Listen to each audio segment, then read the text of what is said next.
warahmatullahi wabarakatuh. Berjumpa lagi dengan saya Fatimatuh Zahra untuk pembelajaran metabolisme part yang ketiga. Kali ini kita akan membahas mengenai anabolisme, yaitu suatu reaksi penyusunan senyawa kompleks dari senyawa-senyawa yang sederhana. Oke, selamat mengikuti pembelajaran biologi part ketiga untuk materi metabolisme. Assalamualaikum warahmatullahi wabarakatuh. Anak-anakku, selamat pagi semuanya. Berjumpa lagi dengan Memfat dalam pembelajaran biologi untuk metabolisme part ketiga. Oke anak-anak, sebelumnya kalian sudah mempelajari mengenai apa itu metabolisme, yaitu reaksi-reaksi kimiawi yang berlangsung di dalam tubuh makhluk hidup. Metabolisme ini harus dibantu oleh biokatalisator, yaitu enzim. Kemudian metabolisme dibagi menjadi dua, yaitu katabolisme dan anabolisme. Katabolisme sudah kita pelajari pada minggu sebelumnya, yaitu suatu proses penguraian senyawa kompleks glukosa menjadi senyawa-senyawa yang lebih sederhana, yaitu karbon dioksida dan air. Contohnya adalah proses respirasi. Nah, untuk kali ini kalian akan mempelajari mengenai metabolisme part ketiga, yaitu kita akan membahas mengenai anabolisme. Anabolisme adalah proses penyusunan, kata kuncinya adalah penyusunan. Anabolisme ini adalah suatu reaksi atau proses penyusunan senyawa kompleks dari senyawa-senyawa yang lebih sederhana. Contoh dari anabolisme adalah fotosintesis.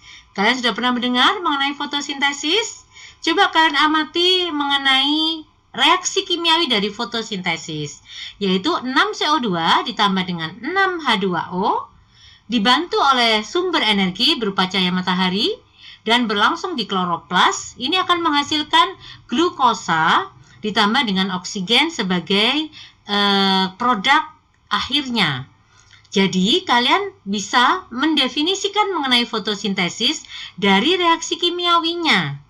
Fotosintesis adalah proses penyusunan atau pembentukan senyawa kompleks glukosa atau C6H12O6 dari senyawa sederhana karbon dioksida atau CO2 dan air atau H2O dengan bantuan cahaya matahari sebagai sumber energinya dan berlangsung di kloroplas. Oke, mulai sekarang kalian harus bisa mendefinisikan apa itu fotosintesis, dilihat dari reaksi kimiawinya dan definisi dari anabolismenya. Oke anak-anak, selanjutnya perhatikan video fotosintesis berikut ini. Ini adalah video singkat mengenai apa itu fotosintesis. Fotosintesis bermula dari bagian bawah tumbuhan, yaitu akar. Akar akan menyerap air yang berada di tanah melalui pembuluh kayu atau xilem dan membawanya naik melewati batang dan kemudian menuju ke daun. Daun merupakan bagian yang penting bagi tumbuhan. Hasil fotosintesis yang berupa glukosa dan oksigen semua diproses di dalam daun. Bagian daun terdiri dari helai daun atau lamina yang berbentuk datar dan tangkai daun atau petiolus yang menempel pada batang dan menopang helai daun. Tidak semua tumbuhan memiliki tangkai daun, contohnya adalah rumput. Helai daun biasanya berbentuk datar dan memiliki permukaan yang lebar. Ini berguna untuk menangkap cahaya matahari. Di dalam bagian daun terdapat beberapa lapisan, yaitu lapisan epidermis atas, jaringan mesofil, dan lapisan epidermis bawah. Lapisan epidermis atas memiliki fungsi melindungi bagian dalam dari daun. Jaringan mesofil dibagi menjadi dua bagian, yaitu jaringan tiang atau palisade dan jaringan bunga karang atau spons. Pada bagian jaringan tiang atau palisade terdapat banyak sel yang berbentuk silinder dan tersusun rapat.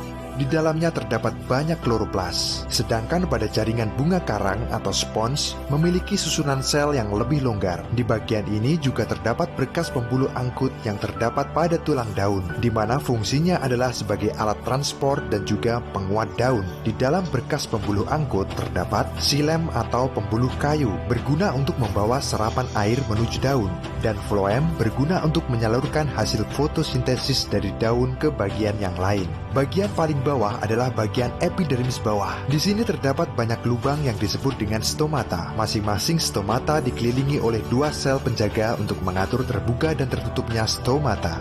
Karbon dioksida di lingkungan sekitar akan diserap melalui stomata, kemudian masuk ke dalam jaringan bunga karang atau spons. Selanjutnya, molekul air serta karbon dioksida dibawa ke jaringan palisade dan masuk ke dalam sel berbentuk silinder. Kloroplas kemudian menyerap kedua molekul ini. Kloroplas memiliki membran ganda yang mengelilingi stroma. Terdapat pula tumpukan membran tilakoid yang membentuk grana. Klorofil terdapat pada membran tilakoid. Klorofil hanya menyerap cahaya warna ungu, merah, dan biru karena warna ini memang lebih baik dari warna lain. Warna hijau pada klorofil adalah cahaya hijau yang tidak diserap oleh daun dan akhirnya sampai pada mata kita. Itulah kenapa daun berwarna hijau. Di dalam proses fotosintesis akan terjadi reaksi terang dan reaksi gelap. Reaksi terang berlangsung pada bagian grana dengan sumber energi cahaya matahari. Hasil dari reaksi ini adalah O2, ATP, dan NADPH2. Sedangkan reaksi gelap berlangsung pada bagian stroma dengan sumber energi hasil reaksi terang yaitu ATP dan NADPH2. Hasil dari reaksi gelap adalah zat makanan yang berupa glukosa. Oksigen dan glukosa selanjutnya akan menyebar keluar dari kloroplas. Untuk glukosa akan diangkut melalui floem menuju ke seluruh bagian tumbuhan untuk makan dan pertumbuhan. Sedangkan untuk oksigen akan tersebar keluar melalui stomata.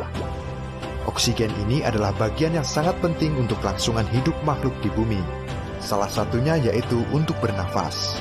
Udara di sekitar juga akan menjadi lebih bersih dan segar. Oleh karena itu, mari kita jaga tumbuhan dengan merawatnya dan tidak menebang pohon sembarangan untuk menjaga kehidupan makhluk yang ada di bumi.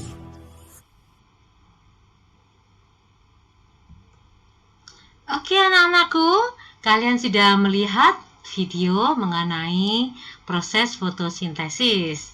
Oke ya, tadi sudah disebutkan bahwa definisi fotosintesis adalah proses penyusunan atau pembentukan senyawa kompleks glukosa dengan bahan-bahan karbon dioksida dan air. Anak-anak, di sini air akan diambil melalui akar dari dalam tanah. Sedangkan karbon dioksida akan diambil oleh tumbuhan dari udara. Oke, di mana sih tempat fotosintesis? Kalian tadi sudah melihat videonya kan? Di mana ya tempat fotosintesis? Ya, tentunya fotosintesis berlangsung di daun. Pada daun terdapat suatu jaringan yang kita namakan sebagai jaringan tiang atau jaringan palisade. Jaringan tiang atau jaringan palisade ini tersusun seperti tiang dan ini banyak sekali mengandung kloroplas. Dan ada jaringan lain yaitu jaringan bunga karang atau jaringan spons yang juga banyak mengandung kloroplas. Oke, kalau kita amati di mana letak kloroplas itu adalah banyak sekali kita dapati pada jaringan-jaringan yang ada di lamina atau helaian daun ini. Bentuk kloroplas itu seperti ini. Jadi di dalam kloroplas itu ada bagian yang mengandung klorofil yang kita sebut sebagai lembar tilakoid atau tilakoid space. Jadi tilakoid itu adalah lembaran yang mengandung butir-butir klorofil. Lembaran yang mengandung butir-butir klorofil. Nah, klorofil ini adalah sebagai antena untuk menangkap energi dari cahaya matahari. Oleh karena itu, tilakoid harus bersusun atau harus bertumpuk-tumpuk membentuk grana. Semakin tinggi tumpukan tilakoid atau semakin tinggi grana, maka semakin efektif klorofil itu dalam penangkapan energi dari cahaya matahari. Sedangkan terdapat bagian juga di kloroplas, ini bagian yang kosong, struktur kosong dalam kloroplas, ini yang kita sebut sebagai stroma. Oke anak-anak, kalau kita amati kembali, ini adalah bagian dari kloroplas, tempat berlangsungnya fotosintesis. Mulai saat ini kalian harus menyebut Di mana sih tempat berlangsungnya fotosintesis? Jawabannya adalah di kloroplas, bukan klorofil.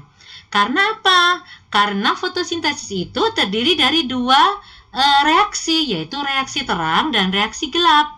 Reaksi terang berlangsung di grana, yaitu tadi tumpukan tilakoid yang ada di sini. Sedangkan reaksi gelap berlangsung di stroma atau struktur kosong di dalam klorofil. Ya, ini adalah gambar dari kloroplas yang kita perbesar, anak-anak. Di sini tampak sekali bahwa tumpukan dari tilakoid ini disebut sebagai grana. Grana ini adalah tempat dari berlangsungnya reaksi terang fotosintesis. Sedangkan struktur kosong di dalam kloroplas itu kita sebut sebagai stroma.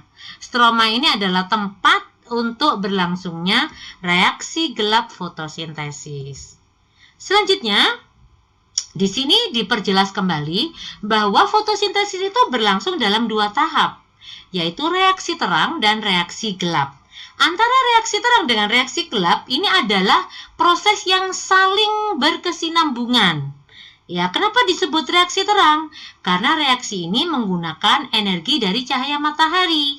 Sedangkan reaksi gelap tidak menggunakan energi dari cahaya matahari, melainkan menggunakan energi dari ATP dan NADPH yang dihasilkan melalui reaksi terang. Oke, tahapan fotosintesis tadi sudah kita sebutkan, ada reaksi terang dan ada reaksi gelap. Di reaksi terang ini akan diuraikan atau dipecah bahan fotosintesis yaitu H2O. Sedangkan di reaksi gelap akan dilakukan di reaksi gelap akan dilakukan penyerapan atau fiksasi dari CO2.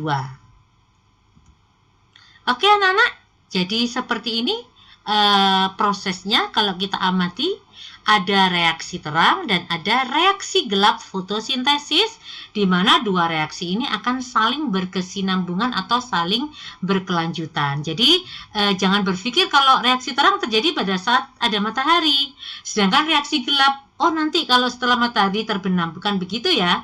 Jadi setelah reaksi terang berlangsung, maka langsung dilanjutkan oleh reaksi berikutnya, yaitu reaksi gelap. Bedanya adalah sumber energinya. Kalau terang berasal dari cahaya matahari, energi yang digunakan. Kalau gelap itu berasal dari ATP dan NADPH yang dihasilkan oleh reaksi terang. Oke anak-anak, di sini kita kaji kembali bahwa fotosintesis itu mempunyai dua bahan dasar untuk membentuk glukosa atau senyawa kompleksnya, yaitu CO2 dan H2O. Dua bahan dasar ini diolah dalam dua reaksi yang berbeda. Pada saat reaksi terang, maka H2O yang akan difotolisis. Sedangkan pada saat reaksi gelap, maka CO2 yang akan difiksasi. Ya, jadi pada saat reaksi terang akan berlangsung yang namanya proses fotolisis air, yaitu proses melisiskan atau menguraikan atau memecah air atau H2O dengan bantuan energi foton dari cahaya matahari menjadi 2H+ dan setengah O2- dan berlangsung di grana. Sedangkan bahan fotosintesis yang lainnya yaitu CO2 itu akan diolah pada saat reaksi gelap fotosintesis, yaitu reaksinya namanya fiksasi karbon dioksida atau pengikatan CO2, yaitu suatu proses pengikatan atau penangkapan CO2 dengan menggunakan atau dengan bantuan enzim Rubisco yang dilakukan oleh RUBP atau ribolusa bifosfat. Oke, ini adalah gambaran dari reaksi terang fotosintesis dan reaksi gelapnya. Selanjutnya, marilah kita bahas satu persatu. Kita mulai dari reaksi terang fotosintesis. Oke, reaksi terang fotosintesis ini berlangsung dalam dua reaksi juga, yaitu yang dinamakan fotofosforilasi siklik dan fotofosforilasi non-siklik. Apa bedanya? Kalian bisa lihat di sini. Fotofosforilasi siklik, reaksi ini hanya melibatkan fotosistem 1. Kemudian pada reaksi ini menghasilkan ATP dan tidak terjadi fotolisis air. Sedangkan pada fotofosforilasi non-siklik, ini melibatkan fotosistem 1 dan fotosistem 2, menghasilkan oksigen dan NADPH, serta terjadi fotolisis air untuk menutupi kekurangan elektron pada fotosistem 1. Oke, kita bahas satu persatu. Apa itu fotofosforilasi siklik? Yaitu suatu reaksi yang hanya melibatkan satu fotosistem. Fotosistem adalah suatu sistem penangkap energi foton dari cahaya matahari. Fotosistem 1 ini menangkap energi foton dengan panjang gelombang 700 nanometer. Oleh karena itu, fotosistem 1 disebut juga dengan P700.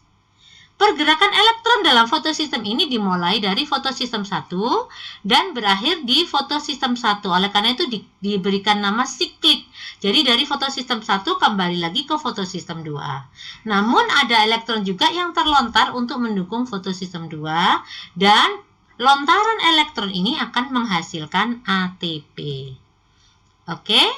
Di dalam fosforilasi siklik ini merupakan reaksi yang hanya melibatkan satu fotosistem saja. Tadi sudah saya sebutkan bahwa reaksi ini melibatkan fotosistem 1 saja. Kemudian energi cahaya yang dihasilkan oleh matahari ini akan membuat elektron-elektron dalam fotosistem menjadi aktif karena ada rangsangan dari luar atau dari cahaya tadi. Elektron yang terbentuk itu kemudian keluar menuju akseptor elektron primer, yang kemudian menuju rantai transport elektron. Kumpulan dari elektron-elektron ini akan membentuk suatu sistem energi yang kita sebut sebagai ATP. Oke, kemudian yang kedua adalah fotofosforilasi non-siklik, di mana reaksi ini merupakan reaksi dua tahap yang melibatkan dua fotosistem, yaitu fotosistem 1 atau P700 dan fotosistem 2 atau P680. Dalam fotofosforilasi dari elektron yang bergerak dari fotosistem 1 menuju fotosistem kedua. Prosesnya adalah sebagai berikut. Mula-mula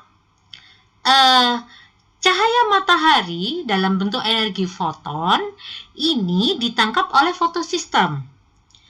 Karena fotosistem itu menangkap energi dari cahaya matahari, tadi yang energi foton, maka membuat elektron di dalam fotosistem ini menjadi tidak stabil. Dan banyak elektron yang terlontar dari orbitnya. Karena banyak elektron yang terlontar dari orbitnya, maka di dalam fotosistem akan terjadi yang namanya kekurangan elektron. Untuk memenuhi kebutuhan elektron, maka di sini dilakukan yang namanya fotolisis air. Oke, air akan diubah menjadi 2H+ ditambah dengan setengah O2- plus 2 elektron. Nah, anak-anak, sebetulnya fotolisis air ini pada awalnya adalah untuk memenuhi kekurangan elektron, karena dalam fotolisis air ini akan dihasilkan 2 elektron dalam setiap pemecahan 1 molekul air. Nah, untuk memenuhi kebutuhan elektron tadi dilakukan fotolisis air, dan hasil sampingan dari pemecahan air tadi adalah dihasilkan oksigen dan juga ion H+. Ion H+ ini nantinya akan ditangkap oleh NADP, membentuk NADPH2. Sedangkan oksigen akan dilepaskan ke udara. Oke, anak-anak. Jadi kalau kita lihat reaksi terang non-siklik seperti ini ya. Untuk fotosistemnya tadi ini, fotosistem 2, ini mengalami kekurangan elektron diakibatkan karena cahaya atau energi foton yang ditangkap oleh fotosistem menghasilkan berlompatannya elektron dari orbitnya, sehingga orbit atau fotosistem ini akan kekurangan elektron. Untuk memenuhi kekurangan elektron, maka fotosistem akan memecahkan H2O atau air. Gunanya adalah untuk memenuhi kebutuhan elektronnya, karena dari pemecahan satu molekul H2O akan dihasilkan dua unsur hidrogen atau 2H+ ditambah dengan setengah O2- plus 2 elektron tadi. Oke, ini akan lebih jelas ya gambarnya. Jadi di sini foton akan masuk ke dalam fotosistem 2. Kemudian dari fotosistem 2 ini elektron akan berlompatan keluar. Karena elektronnya berlompatan keluar atau keluar dari orbitnya, maka di fotosistem ini terjadi kekurangan elektron. Untuk memenuhi kekurangan elektron, maka H2O akan difotolisis, yaitu penguraian unsur air atau H2O menjadi setengah O2+ ditambah dengan 2H+ dan 2 elektron. Kemudian elektron ini, lompatan-lompatan elektron yang tadi terlempar dari orbitalnya akan ditangkap oleh sistem transport elektron, ya, akan diubah, lompatan elektron tadi akan diubah menjadi ATP. Sedangkan untuk untuk H+-nya itu ion H+ akan ditangkap oleh NADP membentuk energi dalam bentuk NADPH. Oke anak-anak, selanjutnya kita akan mengulas mengenai reaksi gelap fotosintesis. Reaksi gelap fotosintesis ini disebut juga dengan siklus Kelvin. Siklus Kelvin ini diawali dengan fiksasi atau penangkapan oksigen oleh penangkapan CO2 oleh RUBP atau ribolusa bifosfat dengan bantuan enzim Rubisco. Nah, di dalam siklus Kelvin ini kalian lihat ada 3 tahapan, yaitu tahapan fiksasi, tahapan reduksi, dan tahapan regenerasi. Oke, kita ulas satu persatu untuk tahapannya. Jadi reaksi gelap fotosintesis ini merupakan reaksi lanjutan yang berkesinambungan dari reaksi terang fotosintesis. Kenapa disebut reaksi gelap? Karena dalam reaksi ini tidak membutuhkan energi foton dari cahaya matahari. Kemudian reaksi gelap berlangsung di stroma, membutuhkan suatu enzim yang namanya Rubisco untuk membantu fiksasi atau pengikatan CO2. Energi yang digunakan dalam reaksi gelap fotosintesis berasal dari ATP dan NADPH2 yang dihasilkan melalui reaksi terang fotosintesis. ATP yang tadinya dihasilkan oleh fotosistem 1 atau P700 melalui lompatan-lompatan elektron yang ditangkap oleh sistem transport elektron dikumpulkan menjadi bentuk energi ATP. Sedangkan NADPH2 itu adalah energi yang dihasilkan oleh fotosistem 2 atau fotosistem atau P680. Ini berasal dari fotolisis air di mana ion H+-nya akan ditangkap oleh NADP membentuk suatu sistem energi yang dinamakan NADPH2. Dan dari fotolisis air itu dihasilkan oksigen. Kemudian bahan CO2 yang diperlukan dalam reaksi gelap fotosintesis berasal dari udara yang ditransportasikan secara difusi melalui stomata atau mulut daun ke jaringan palisade yang tadi sudah kita ulas di depan, yaitu jaringan tiang yang banyak mengandung kloroplas. Oke, dalam reaksi gelap fotosintesis atau kita sebut siklus Kelvin berlangsung dalam 3 tahap, yaitu fiksasi, reduksi, dan regenerasi. Serta ada satu tahap lagi yang keluar dari siklus Kelvin, yang keluar dari lingkaran siklus itu, yaitu tahap sintesis. Oke, kita bahas satu persatu. Tahap pertama, yaitu tahap fiksasi atau pengikatan CO2. Proses ini diawali dengan pengikatan CO2 oleh RUBP atau ribolusa bifosfat. Atau ada juga yang menyebut RDP, ribolusa difosfat. Dibantu dengan enzim yang namanya adalah enzim Rubisco. Ya, dalam proses ini CO2 yang berjumlah 6 molekul ini akan dipecah menjadi PGA atau fosfoglycolisid acid.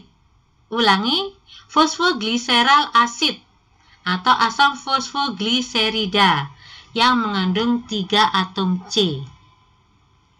Oke, RUBP adalah senyawa gula beratom karbon 5 yang terfosforilasi, yaitu ribolusa fosfat. Jika ribolusa fosfat ini diberikan gugus fosfat kedua dari ATP, maka akan dihasilkan ribolusa difosfat. Pada fase fiksasi ini, 6 molekul ribolusa difosfat mengikat 6 molekul CO2. Jadi satu molekul RUBP akan mengikat satu molekul karbon dioksida dan membentuk, akhirnya dari 6 molekul CO2 yang diikat tadi akan membentuk 6 molekul beratom C6 yang tidak stabil serta mudah lepas. 6 molekul beratom C6 ini yang tidak stabil tadi kemudian dipecah menjadi 12 molekul beratom C3 yang dikenal dengan asam fosfogliserat atau fosfogliserat asid, APG atau PGA. Selanjutnya, 3 asam fosfogliserat ini akan mendapatkan tambahan 12 gugus fosfat dari penguraian 12 ATP menjadi 12 ADP, sehingga terbentuk 1,3 bifosfogliserat atau PGA 1,3 bifosfat. Oke.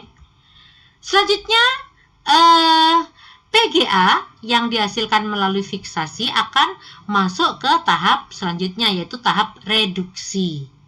Pada tahap ini terjadi proses pengubahan PGA atau asam fosfogliserat menjadi PGAL atau fosfogliseraldehid. Dalam proses pengubahan PGA menjadi PGAL ini dibutuhkan ion hidrogen dan juga fosfat. Dari mana ion hidrogen diperoleh? Ion hidrogen ini akan diperoleh dari reduksi NADPH2 menjadi NADP yang akan melepaskan ion hidrogen. Sedangkan fosfat diperoleh dari reduksi ATP menjadi ADP. Jadi adenosin trifosfat yang awalnya itu memiliki 3 unsur fosfat direduksi menjadi adenosin difosfat menjadi 2 unsur fosfat. Oke, 12 ATP yang dihasilkan dari reduksi ATP menjadi ADP serta 12 molekul NADPH2 yang sudah direduksi tadi akan menghasilkan 12 molekul fosfogliseraldehid atau 12 molekul PGAL. Oke. 12 molekul PGAL yang dihasilkan melalui tahapan reduksi ini akan keluar dari siklus Kelvin berjumlah 2 molekul PGAL. Jadi yang 2 itu keluar dari siklus Kelvin menuju ke tahap sintesis di luar siklus Kelvin. Dan 2 molekul PGAL tadi akan membentuk 1 molekul glukosa atau C6H12O6. Sedangkan sisanya yang 10 PGAL itu akan masuk ke tahap berikutnya, yaitu tahap regenerasi. Oke, tahap yang ketiga adalah tahap regenerasi. Kenapa disebut tahap regenerasi? Karena pada tahapan ini terjadi regenerasi atau pembentukan kembali RUBP. Dari 10 molekul PGAL yang tidak digunakan, ini akan menghasilkan 30 atom C. Dan 30 atom C ini akan diubah kembali menjadi 6 molekul RUBP yang mempunyai 5 atom C. Sehingga pada tahap regenerasi ini akan dibentuk RUBP sebanyak 6 RUBP. Dan RUBP ini selanjutnya akan berfungsi kembali untuk menangkap atau memfiksasi mengikat CO2 dari udara. Dan begitu seterusnya siklus Kelvin ini akan berlangsung. Oke, anak-anak, Sudah jelas apa perbedaan antara reaksi terang dengan reaksi gelap? Dilihat dari tempatnya. Reaksi terang berlangsung di grana, yaitu tumpukan tilakoid. Tilakoid adalah lembaran yang banyak mengandung klorofil. Sedangkan reaksi gelap berlangsung di stroma, yaitu bagian kloroplas yang kosong. Oke, kemudian kalau reaksi terang butuh cahaya, sedangkan reaksi gelap tidak. Sistem yang digunakan dalam reaksi terang yaitu fotosistem 1 dan fotosistem 2. Kemudian pada reaksi terang terjadi eksitasi atau lompatan-lompatan dari elektron karena adanya penangkapan energi foton dalam fotosistem 2. Sehingga fotosistem perlu melakukan yang namanya fotolisis air. Ya, dari fotolisis air ini akan dihasilkan oksigen. Sedangkan pada reaksi gelap berlangsung fiksasi atau pengikatan CO2. Kemudian ada reduksi dan ada regenerasi RUBP. Bahan yang diolah dalam reaksi terang adalah H2O. Dan reaksi terang ini berlangsung di kloroplas, membutuhkan energi dari cahaya matahari. Sedangkan pada reaksi gelap yang diolah adalah CO2. Dari reaksi gelap ini, untuk melaksanakan reaksi gelap ini dibutuhkan energi yang dihasilkan dari reaksi terang, yaitu berupa NADPH, NADPH2 dan ATP. Sedangkan produk dari reaksi terang adalah ATP, oksigen yang tadi dilepaskan melalui fotolisis air, juga energi dalam bentuk NADPH2. Sedangkan produk dari reaksi gelap adalah glukosa atau C6H12O6. Saya kira sama ya ini perbedaannya. Kemudian, apa saja faktor yang mempengaruhi fotosintesis? Ada cahaya, suhu, CO2 dan H2O sebagai bahan utama fotosintesis, dan juga klorofil atau kloroplas. Oke, penjelasannya ada di sini. Cahaya digunakan sebagai sumber energi dalam reaksi terang. Kemudian konsentrasi karbon dioksida, karena karbon dioksida itu adalah bahan utama dari fotosintesis. Semakin banyak karbon dioksida di udara, maka semakin banyak bahan dasar yang bisa diolah dalam proses fotosintesis. Sehingga semakin banyak konsentrasi CO2 di udara, maka fotosintesis lajunya akan semakin cepat. Kemudian suhu. Enzim bekerja pada suhu yang normal, yaitu sekitar 37 derajat Celcius. Maka jika suhu itu optimum, maka laju fotosintesis juga akan cepat. Kemudian kadar air juga merupakan salah satu bahan dari fotosintesis.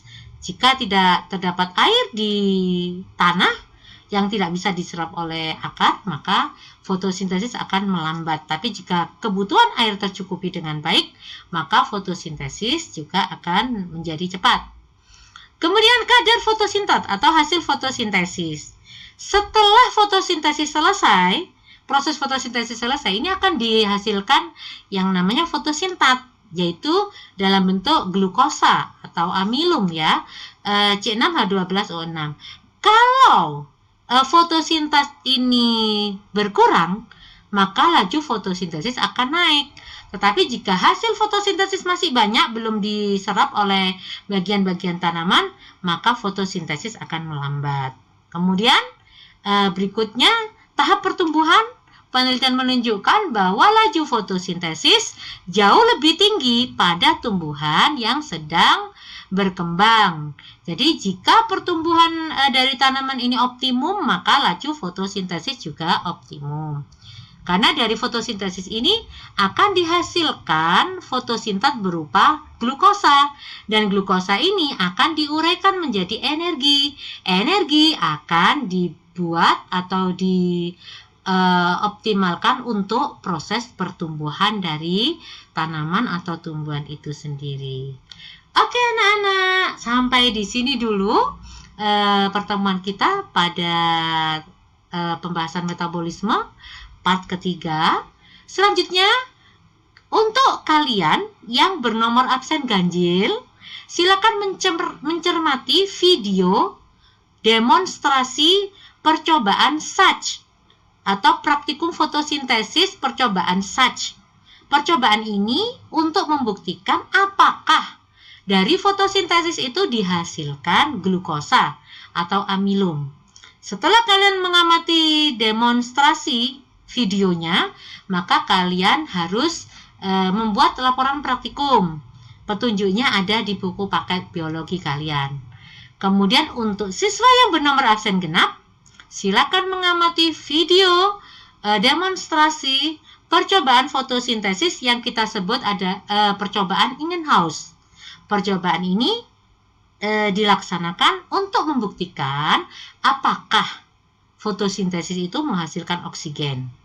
Setelah mengamati video tersebut, kalian juga harus membuat laporan praktikum, dan petunjuk laporan praktikumnya ada di buku paket biologi Erlangga kalian. Oke anak-anak, sampai berjumpa lagi dengan Memfat. Demikianlah materi pembelajaran metabolisme untuk part yang ketiga. Oke anak-anak, kalian sudah paham mengenai anabolisme? Selanjutnya kalau kalian belum paham, silakan ajukan pertanyaan melalui forum di aplikasi Moodle. Dan terima kasih atas perhatian kalian untuk mengikuti pembelajaran biologi. Kita lanjut ke materi berikutnya.